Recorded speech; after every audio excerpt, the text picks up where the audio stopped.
Greetings and welcome to another series of weekly devotionals where we take a look at one of the lectionary readings for the upcoming week and offer some thoughts for reflection and meditation. This week we're continuing the journey through the letter of James, some verses in chapter 3 of that letter.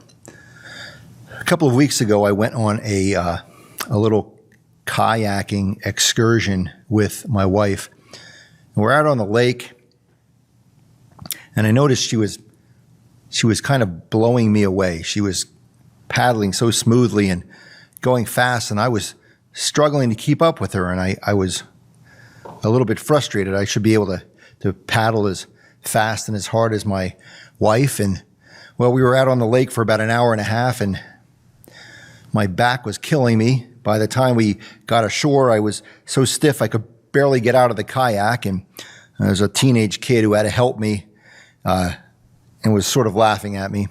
And I mentioned all this to my wife, and she said, "Well, were you twisting back and forth while you paddled?" And I said, "Well, no, I didn't know I was supposed to do that. Thanks for telling me." She said, "The reason you were doing so poorly and you feel so badly is because you have to use your core. You have to engage your core while you're paddling kayak. If you don't use your core, you're going to be in trouble." Well, good to know for next time.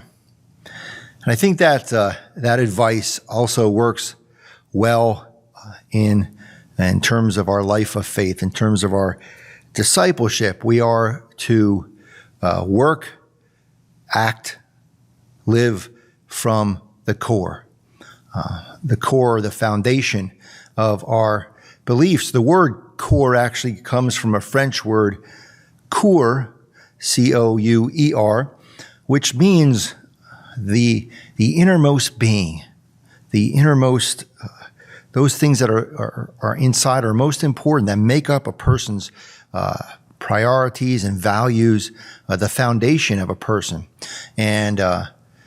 And so we are to live by, from the core, those core values. In chapter 3, James, the writer of the letter of James, addresses some folks in the community that perhaps are having a little problem with this. "Who is wise and understanding among you? Show by your good life that your works are done with gentleness born of wisdom. But if you have bitter envy and selfish ambition in your hearts, do not be boastful and false to the truth. Such wisdom does not come down from above, but is earthly, unspiritual, devilish.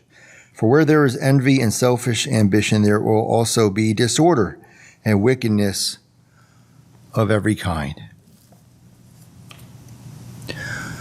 You know, the letter of James is sort of famous for its focus on works. The famous line in the letter of James, faith without works is dead. But the opposite, I think, is also true. Works without faith, well, what are they? And for this community that James is writing this letter to, the question is posed, are you working, acting, living based on shallow, superficial pursuits and aspirations, worldly aspirations? Or are you living from your core, the core beliefs, the gospel of Jesus Christ?